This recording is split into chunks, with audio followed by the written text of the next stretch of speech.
Bəli, hörmətli tamaşaçılar, Kahramanmaraşdan bu möhtəşəm mərasimə baxdıq, təntənəli mərasimə baxdıq. Tarixi günləri yaşayırıq, tarixi hadisələri yaşamaqdayıq. Studiyamızda da müzakirələrimiz davam edir. Çünki hər iki liderin, cənab Prezident İlham Əliyev və cənab Prezident Rəcəb Tayyib Ərdoğanın önəmli mesajları var idi ölkələrimizə, dünyaya. Həmçinin bu mesajlar ətrafında da müzakirələrimiz olacaq. Əlbəttə ki, qonaqlarımızın iştirakı ilə İlyas Hüseynov, politoloq, Nazim Cəfərsoy, siyasi şəxsi və Telman Nüsrətoğlu, tarix elmləri doktoru. Xoş gəliblər proqramımıza. Hər birinizi salmaq istəyirəm. Telman müəllim, sizinlə başlamaq istəyirəm. Verilən mesajları, bugünün təbii ki, tarixi əhəmiyyətini də təhlil edə bilərsiniz. Amma çox önəmli mesajlar verdilər hər iki ölkənin liderləri. Bunlar üzərində istərdim ki, bizim üçün genel olaraq bir şərh edəsiniz.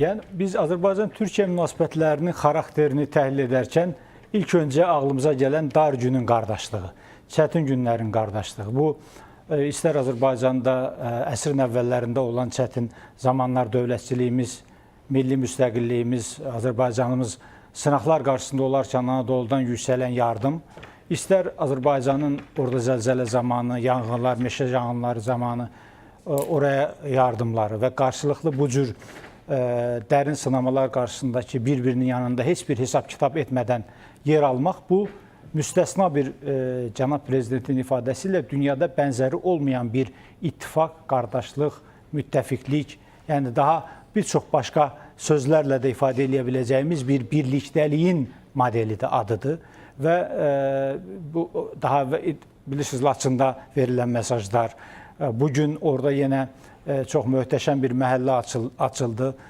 Kahramanmaraşda Azərbaycan məhəlləsi, Azərbaycanın oradakı inşaat prosesinə birbaşa Azərbaycanın maliyyəsi ilə, inşaatı ilə, Azərbaycanın dəstəyi ilə qurulan bir, yəni qardaşlığımızın simvollarından, daha bir simvollarından birisi olacaq bir məhəllə açıldı və birgə açıldı. Orada Türkiyədə Azərbaycan prezidentinə olan münasibət, ona çox yüksək bir sevgi xalq nəzdində, xüsusilə o zəlzələ bölgəsində bilirik ki, ilk zəlzələ xəbəri düşən kimi cənab prezident, Azərbaycan xalqı uşaqdan böyüyə qədər hər kəs səfərbər oldu, Türkiyənin yanında yer aldı və çox duyğusal səhnələr də yaşandı ki, çıxışlarda da altı çizildi. Bu, indiki geosiyasi mürəkkəb şəraitdə regional və qlobal bağlamda da dəyərləndirsək, Azərbaycanın və Türkiyənin sabitləşdirici bir güc olaraq bölgədə və dünya sisteminin içərisində tarixdən ilham alan o əskəri gücü ilə, hərbi qüdrəti ilə, millət və dövlət birlikdəliyi ilə bu coğrafiyada artıq bir misyonun da təmsilçisidir Azərbaycan-Türkiyə, tək millət fəlsəfəsinə dayanan. Bu nədir? Bu, təbii ki, nizam qurmaq, ədaləti təsis etmək, soydaşlarımızın coğrafiyasını qorumaq, çətin. Biz sadəcə bir öz soydaş coğrafiyamızdan söhbət getmir. Hitlerlandımızla birlikdə çox daha böyük bir demoqrafiyaya xitab edən, coğrafiyaya xitab edən bir dövlət ağlı var, dövlət birlikdəliyi var, iki qardaş ölkənin birlikdəliyi var. Bunun indiki yaranan mürəkkəb şəraitdə yəqin ki, bu açılışla bərabər eyni zamanda istişarələrə, məsləhətləşmələrə də ehtiyac duyulur və nə qədər intensiv şəkildə görürük ki, Azərbaycan prezidenti ilə Türkiyə prezidenti görüşürlər, məsləhətləşirlər, ortaq mesajlar verirlər və bir qürur duymalıyıq Azərbaycan vətəndaşı olaraq ki, Azərbaycan Cənubi Qafqazın önəmli bir güc mərkəzidir. Biz getdikcə təsir imkanlarımızı artırırıq qardaşlarımızla birlikdə və yəni bütün bağlamlarda götürüb dəyərləndirsək, tarixi sizin də qeyd elədiyiniz kimi, tarixi günlərdən bizim tariximizdə, qardaşlıq tariximizdə çox müstəsna zaman dilimləri var. Onlardan birini də indi yaşadığımızı qeyd edə bilərik və hər iki ölkə və tək millət adına doğrudan da qürur duyulacaq bir mənzərədir. Bəli, bu mərasimdə cənab prezidentin çıxışı olub, əziz tamaşaçılar, canlı olaraq da Azərbaycan televiziyası sizə təqdim etdi həmin çıxışı. Gəlin ondan bir iqtibasa baxaq, önəmli mesajlar verdi ölkəmizin rəhbəri, sonra yenə müzakirəmiz davam edəcək. Azərbaycan hər zaman Türkiyənin yanında olub, Türkiyə də hər zaman Azərbaycanın yanında olub. Və bugün Azərbaycan məhəlləsinin açılışında əziz qardaşımla birlikdə iştirakım bir daha bizim birliğimizi, dostluğumuzu tezahür edir.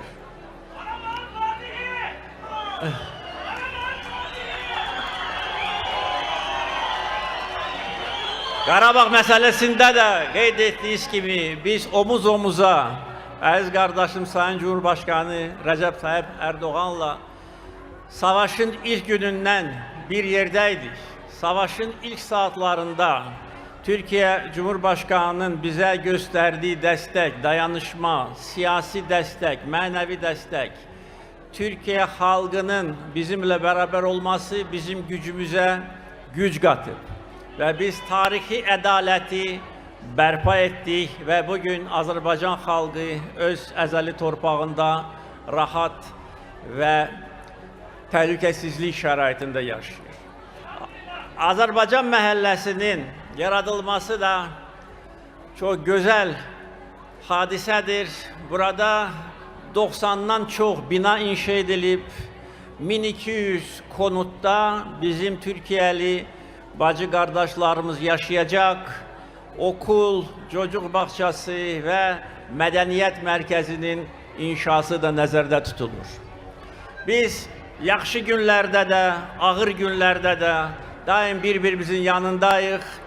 Birbirimizin gücünü artırırıq ve bugün Türkiye-Azerbaycan kardeşliği birliği nəinki bölgemiz için dünya çapında önemli faktordur.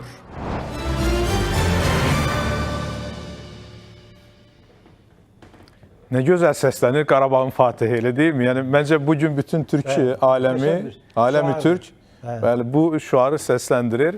Önemli mesajlar idi. Cənab Prezidentin verdiği mesajlar. Nazim əmi, sizi dinləyək. Bax, burada özellikle de Qarabağın Fatihi ifadesi, yani həqiqətən də qəlblərə toxundu.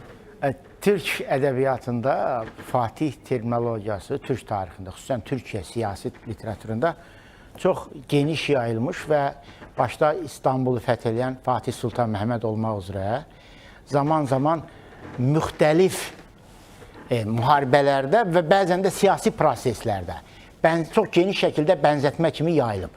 Yəni, bütün siyasilər özlərini bu və ya digər şəkildə və ya onları siyasi lider olaraq görən şəxslər öz liderlərini ona bənzədirlər. İndi o bənzətmənin əslində Cənab Prezidentə edilməsi bir həm tarixi bir reallığın ifadəsidir.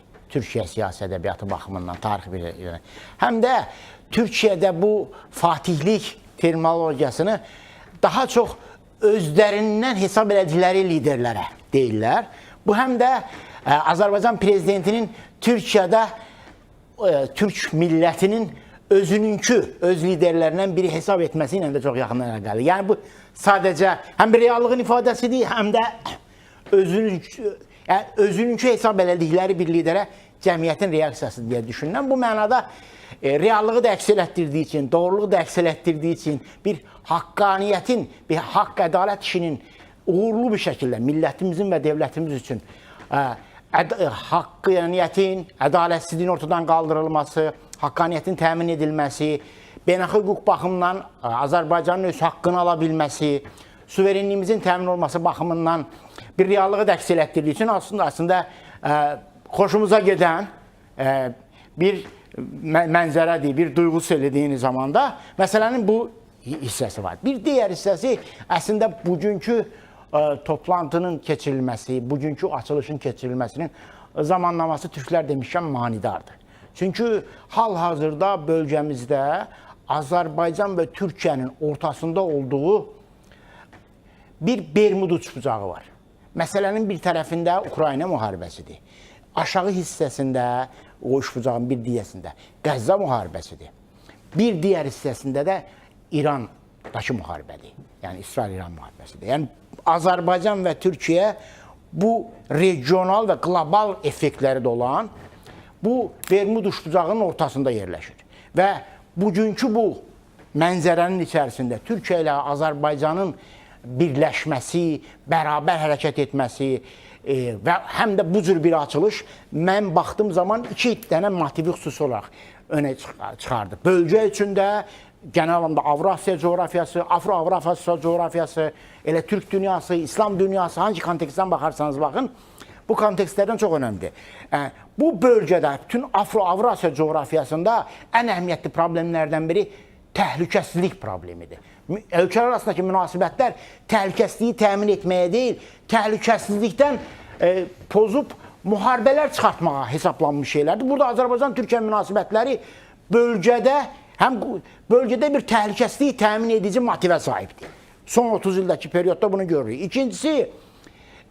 İkinci motiv, bölgə ölkələri, genel olaraq bu coğrafya, indi də dünyanın tamamında getdikcə rəqabət, ondan sonra gərginlik önə çıxır. Türkiyə-Azərbaycan bu kontekstdə, həm də bu bölgədən ətrafa yayılan bir əməkdaşlıq, partnerlik iddiasını ortaya qoyur və bunu son 32 ildəki proyektlərlə reallığa da çevirib. Bu iki. Üçüncü, sonuncu şey, bölgə üçün önemli şeylərdən biri rəfahdır. Türkiyə-Azərbaycan əməkdaşlığı bölgədə rəfah da istehsal edən bir yapıya sahibdir. Təşəkkür edirəm. Əmrah Kaya, beynəlxalq münasibətlər üzrə mütəxəssis Türkiyədən bağlantıda olmalıdır bizimlə. Sayın Kaya, merhabalar. Nasılsınız? Merhaba, teşekkür ediyorum. Sağ olun. Bence Türk'ün fetih ruhu hiçbir zaman tükenmez. Onun için Kahramanmaraş'ın Azərbaycan mahallesinde Sayın Cumhurbaşkanımıza hitaben səslənən Qarabağın Fatihi tam mənasıyla yerine düşen bir ifadeydi. Öyle değil mi? Yani bugünkü bu Azərbaycanla Türkiye'nin kardeşlik simgesini ifade eden bu merasimde nasıl düşünüyorsunuz? Tabii dediğiniz doğru ve biz topraklarını kurtaran, yeni yerler fetheden, yeni yerlere giren ve sükunet sağlayan liderleri tarih boyunca da Fatih olarak tanımladık. Haydar Aliyev ve İlham Aliyev ile birlikte sürdürülen süreçte ve başarıyla sonuçlandırılması Karabağ'ın evet bir Karabağ Fatihi olduğunu gösterdi ve savaşın neticesinde elde edilen zafer de bunun onayı. Bugün Kahramanmaraş'ta yaşanan gelişme ise bizim nazarımıza İlham Bey'in aynı zamanda gönüllerin Fatihi olduğunu da gösteriyor açıkça söylemek gerekirse.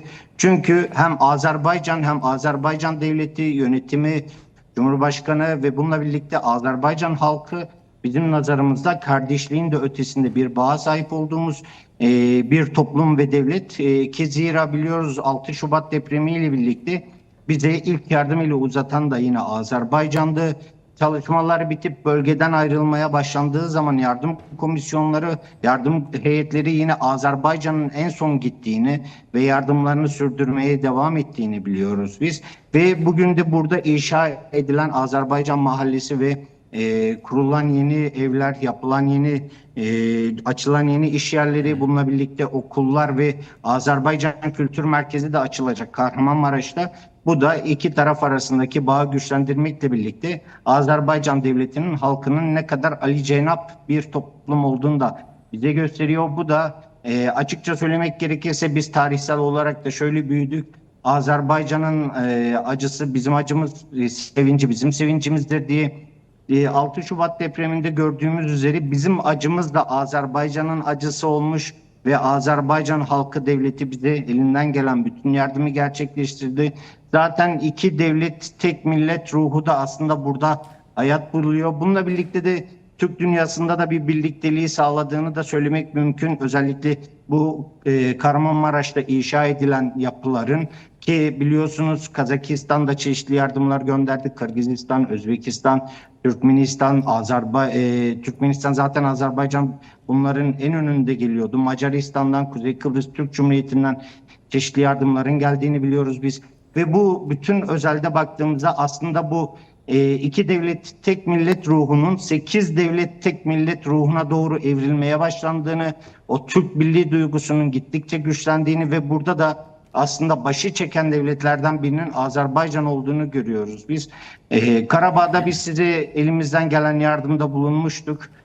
Şimdi bununla birlikte de sizin bize bu noktada sağladığınız yardımlar Türkiye'de de çok büyük bir sempati, çok büyük bir olumlu hava estirdi ve dediğim gibi evet. İlham Bey Türkiye'de kalplerin Fatihi olarak da anıldığı söylenebilir. Evet, sizin tam yanınızda Böyük Atatürk'ün portresini görüyorum. Zamanında demişti ki Sovyetler bir gün dağılacak, Türkiye buna hazır olmalıdır. Bugün dünyada yeni bir dünya düzeni kurulur. Hocam, Azərbaycan Cumhurbaşkanı Sayın Aliyev de konuşmalarında, andişmə mərasimində belə söylədi ki, Azərbaycanın öz ailəsi var, bu Türk ailəsidir. Ama bu verilen mesaj sadece Azerbaycan için değildi bence. Bütün Türk dünyası içindi. Şimdi tam da liderlerimizin bu tövsiyelerini gerçeğe çevirmek zamanıdır. Bu nöqteyi nəzərdən Kahramanmaraş'ta Cumhurbaşkanlarımızın verdiği mesajların net olduğunu ve dünyaya bir birliktelik mesajı verildiğini siz de sezdiniz mi? Siz de gördünüz mü? Tabii ki öyle. Şimdi şöyle biliyorsunuz uluslararası ilişkilerde, devletler arasında ilişkilerde genelde uluslararası hukuktan bahsedilir. Ama Türkiye'nin gerek Azerbaycan'la gerek Türk devletleriyle, diğer Türk devletleriyle, yine Azerbaycan'ın Türkiye ile diğer Türk devletleriyle olan ilişkileri uluslararası hukukun da ötesinde kardeşlik hukukunu içeren bir ilişki ağı. Biz Azerbaycan'ı farklı bir devlet olarak görmüyoruz. Biz Azerbaycan'ı da kendi devletimiz olarak görüyoruz. Yine Kazakistan, Kırgızistan, Özbekistan gibi devletlerle aynı şekilde. Bu da Evet. aslında hem iki devletin, hem iki liderin, hem iki toplumun arasındaki gönül bağı ve dünyaya verilmek istenen mesajın en açık göstergesi. Evet. Azerbaycan'a bölgede olabilecek bir saldırı Türkiye'ye gerçekleştirilmiş gibi algılıyoruz biz. Yine diğer Türk devletlerine gerçekleştirilebilecek bir saldırı da aynı zamanda Türkiye'ye gerçekleştiriliyormuş gibi algılanıyor. Bu yapılan açıklamaların temelinde de aslında bu var ve dünyaya da bunun mesajının açık bir şekilde verildiğini söylemek Evet, mümkün. Emrah Bey, teşekkür edirəm. Emrah Kaya, beynəlxalq münasibətlər üzrə mütəxəssis, qardaş ölkədən, Türkiyədən qonağımız oldu. Sağ olun, Allah bir də millətimizə böyle afətləri yaşatmasın. Sağ olun. Amin. Ben teşekkür ediyorum. İyi yayınlar.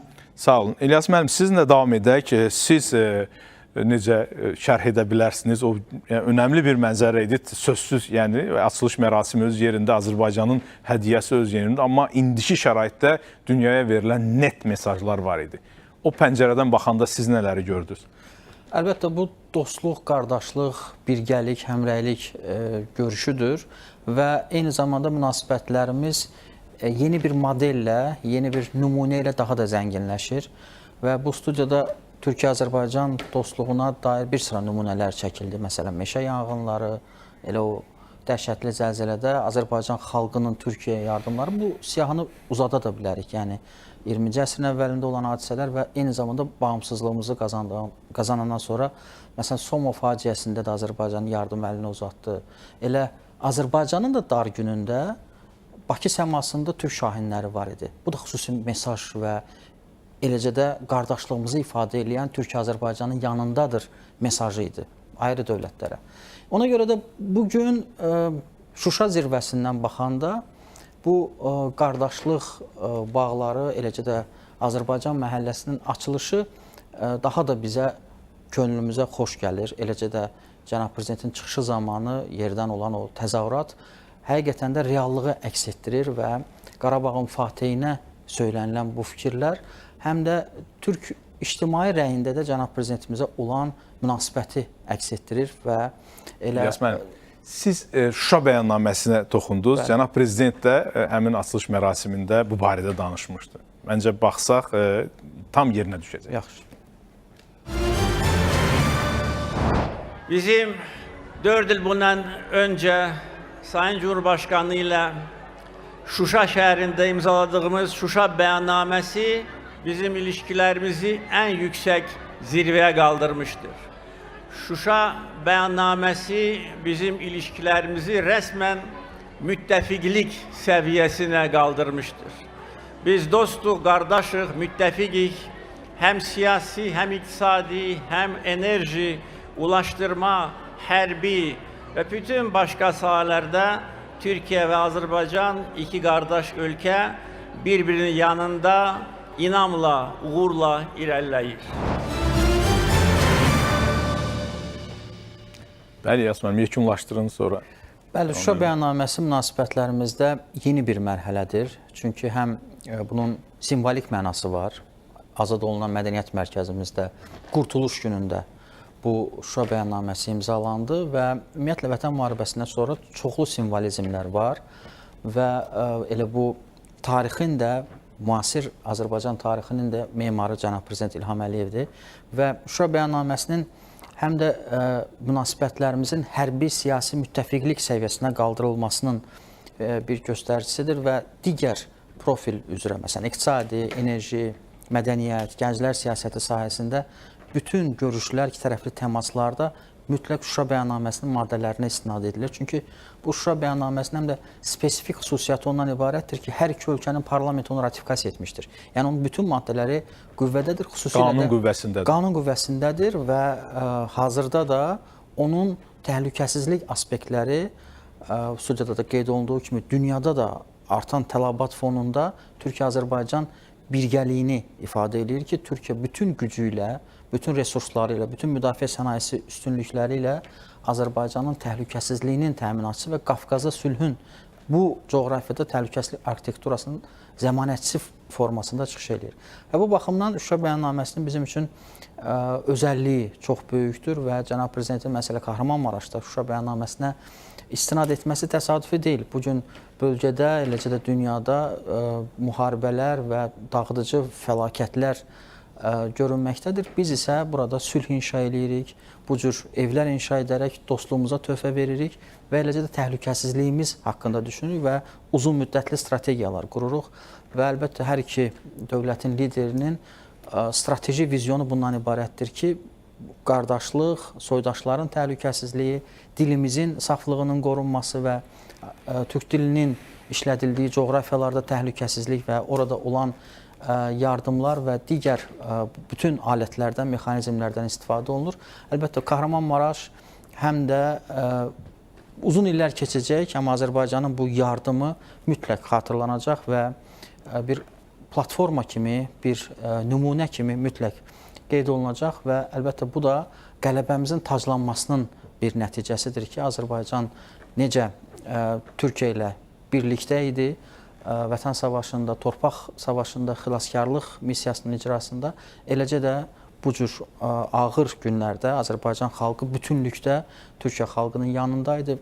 Xatırlayırsınız o günləri ki, Bakıda bir mərkəz var idi, orada hamı gecə səhər saatlarına qədər nə imkanı varsa, nə gücü varsa ora yardımlar daşıyırdı və ən kasıbımızdan varlığımıza qədər necə deyərlər, obrazlı desək, bu biz göstərdik, yəni Türkiyə olan sevdamız, yəni bu sadəcə siyasi məsələ deyil. Əlbəttə. Bu bir necə deyərlər, məfkurəvi bir məsələdir əslində, yəni doğrudur, genetik bir bağlarımızın ifadəsi idi. Tolerantlığın, Azərbaycan xalqının ürəyinin genişliyinin və dosta yardımın bir ifadəsi idi. Əlbəttə, Kahramanmaraşda məhz bu fəlsəfə ilə inşa edilmişdir və burada əlbəttə ki, münasibətlərimizin möhkəmləndirilməsi, humanitar, siyasi, iqtisadi və digər sahədə olan bağların möhkəmləndirilməsində mütləq surətdə mənə elə gəlir ki, bu xatırlanacaqdır. Bəli, cənab Prezident Türkiyə-Azərbaycan münasibətlərinə dair, qardaşlıq münasibətlərimizlə əlaqədar yenə fikirlər səsləndirib, həmin mərasimdə daha bir iqtibasa baxaq, sonra davam edərik. Bugün ilk dəfə olaraq bu gözəl diyara ziyarət edirəm. Mən Türkiyənin bir çox yerində olmuşam, gözəl Türkiyənin gözəl təbiətini görmüşəm. Burada da qədim Türk torpağı olan Kahramanmaraşda olmağımdan da çox məmnunam. Kahramanmaraşlılar bu dəhşətli depremlə üz-üzə qalaraq öz iradəsini göstərmişlər, sınmadılar, əyilmədilər, bilirdilər, inanırlar ki, onların arxasında güclü lider Rəcəb Tayyip Erdoğan dayanır. Onların arxasında güclü Türkiyə dayanır və bu təbii ki, bir də Kahramanmaraşlıların nə qədər öz doğma xalqına, liderinə, dövlətinə bağlı olmasını göstərir. Deprem bölgelerinde yaşayan bütün insanlara Azərbaycan xalqının saygısını, sevgisini ifade edirəm.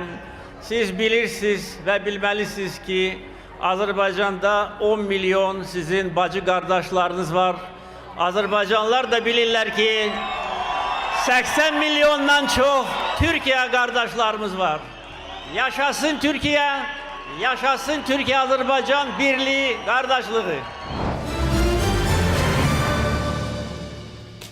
Tamam müəllim, buyurun sözü sizə verirəm. Bu cənab prezidentin mesajları idi. Türkiyə prezidenti də önəmli mesajlar verdi. Hətta cümlələrindən birində ölkəmizin birinci xanımı Mehriban xanıma da təşəkkürlərini bildirdi. Yəni millət olaraq bütövlükdə cəmiyyətimiz Türkiyənin yanındadır. Çox möhtəşəm duygusal mesajlardı qeyd elədiyimiz kimi. Amma millətimiz, xalqımız bunu da bilsin ki, biz bura bir gündə gəlməmişik. Tədricilik metodologiyası ilə Azərbaycan dövləti Bakı-Ceyhan o ağır geosiyasi şərait içərisində o əsrin projesini həyata keçirdi. Sonra TANAP, TAP, ondan sonra Bakı-Tiflis-Kars dəmir yolu, Azərbaycan və Türkiyənin hərbi sahədə, iqtisadi sahədə gücünün birlikdəliyinin artırılması, bu istiqamətdə liderlərimizin aparmış olduğu müstəsna uzaqgörənlik, siyasi zəka, Azərbaycan və Türkiyə qardaşlığının necə əhəmiyyət kəsb elədiyini, bizim dövlətçiliyimizin və gələcək strategiyamızın milli güc yüksəlişimiz baxımından nə qədər önəm kəsb elədiyini görərək apardılar və bu nöqtəyə Allaha çox şükürlər olsun ki, biz gəlib çıxmışıq ki, artıq Azərbaycan və Türkiyəsiz qlobal sistemin içində də proseslər cəryan edə bilməz və biz önəmli bir oyuncuyuq və inşallah cənab prezidentin də ifadə etdiyi kimi Türk Dövlətləri Təşkilatı da çox qutublu dünyanın əsas güc mərkəzlərindən birisi olacaq. Təşəkkür edirəm. Nazım müəllim, siz nə əlavə edə bilərsiniz? Maraşdakı bu açılış hər şeydən öncə Azərbaycan-Türkiyə münasibətlərində həm də bölgəyə mesaj baxımından iki şeyi göstərdi. Bunlardan birincisi millət olmanın ən önəmli xüsusiyyətlərindən sevincdə və kədərdə bir arada olmaqdır. Burada o zəlzələ prosesinin ortaya çıxartdığı fəlakətdə Türkiyə ilə Azərbaycanın sadəcə sözdə deyil, eyni zamanda əməldə bir arada olduğunu göstərdi. Həm siyasi mənada, həm iqtisadi mənada, həm sosial mənada bir arada olduğunu göstərdi. Bu baxımdan önəmlidir. Həm də ətrafımızda bombalar partlayarkən Azərbaycan və Türkiyənin, Azərbaycanın Türkiyədə sembolik bir adlamda Azərbaycan məhəlləsi tikməsi insan çox önəmli bir mesajdır. Təsəvvür edin ki, orada təxminən 1000-lə 1100 arası evdən bəhs edilir. Yəni bunu ortalama 4-5 nəfərdən götürsək, sadəcə Azərbaycan və Türkiyə, yəni buradakı bu əməkdaşlığı birbaşa faktiki olaraq 50.000 nəfərin həyatına birbaşa toxunur, onların hər mənasında. Eyni zamanda bunun bir zəlzələ olduğunu düşünürsək və Türkiyənin üçün nə qədər anlamlı olduğunu düşünürsək, zəlzələ prosesindən sonra baş verən bir hadisə olsun. Beləcə bunun üzərindən Türkiyənin geri qalanına 86 milyonluq Türkiyədə əslində toxunan, əslində hamının oradakı 86 milyon hamısının müsbət qarşılayacağı bir mesaj mahiyyətdə daşıyır bu həm. Bəli, İlyas müəllim, sizi də dinləyək. Məncə də çox tarixi əhəmiyyət kəsb edən bir hadisədir və bu məhəllə mütləq surətdə Azərbaycan-Türkiyə münasibətlərində bir simvol kimi xatırlanır və xatırlanacaqdır. Eyni zamanda Nazim müəllim də qeyd etdiyi kimi bu evlərdə ailələr olacaq və bu nəsillər davam edəcək və bu evlərdə olan şəxslər hər zaman Azərbaycan-Türkiyə dostluğunu xatırlayacaqlar. Yəni bunun bir ideoloji mənası da vardır. Türk və Azərbaycan-Türkiyə birliyinin ifadəsi kimi və eyni zamanda əlbəttə bunun siyasi, geopolitik hazırki dönəmdə görüşün əhəmiyyəti vardır ki, biz bir-birimizin yanındayıq və istənilən senaridə biz necə ki tarixən bir yerdə olmuşuq, bundan sonra da bir yerdə olacağıq. Əlbəttə ki, Türkiyə-Azərbaycan dostluğu bütün Türk dünyası üçün bir nümunədir və Mərkəzi Asiyada olan bizim Türk qardaşlarımız da bu hadisələri görərək, ilhamlanaraq yeni layihələrə və böyük coğrafiyada həm enerji, həm də nəqliyyat bağlantılarının formalaşdırılmasında yaxından iştirak etmək niyyətlərini ifadə edirlər. Hesab edirəm ki, Zəngəzur dəhlizinin açılması ilə bizim qardaşlığımız daha da böyüyəcək, genişlənəcək və böyük coğrafiyanı əhatə edəcək. Bu xalqların rifahına, təhlükəsizliyinə, iqtisadi yüksəlişinə xidmət edəcəkdir və cənab prezident də qeyd etdiyi kimi biz Türk ailəsi ilə daha rahatıq bizim ailə Türk ailəsidir. Başqa yerdə bizi gözləmirlər və bizim üçün burada çox rahatdır və hesab edirəm ki, bu mesajlar həm də gələcək əməkdaşlığın da konturlarını formalaşdırır və bunun üzərində biz yeni layihələr, projelər həyata keçirdirik. İlyas Hüseynov, Nazim Cəfərsoy və Telman Nüsrətoğlu'na təşəkkür edirəm. Bizim ekspertlərimizə çox sağ olun, maraqlı müzakirələr oldu. Əziz tamaşaçılar, biz proqramımızı bu yerdə yekunlaşdırırıq. Kahramanmaraşdan, o tarixdə, necə deyərlər, iz buraxmış şəhərdən, sınaqlardan keçirmiş, xüsusilə də Birinci Dünya müharibəsi vaxtı, azadlıq müharibəsinin getdiyi devirdə, Türkiyənin tarixində, şanlı tarixində fransız zülmünə qarşı mübarizə mərkəzlərindən biri olan Kahramanmaraşdan bu 21-ci əsrin əvvəlində bu deprem fəlakətini yaşamış Kahramanmaraşdan bugünkü görüntüləri görmək çox xoş idi. Azərbaycanın orada növbəti bir imzası atıldı. Bu da düşünürük ki, tarixlərə yazıldı. Beləliklə, proqramımızı yekunlaşdırırıq. Sağ olun, gəlin görüşlərə dək.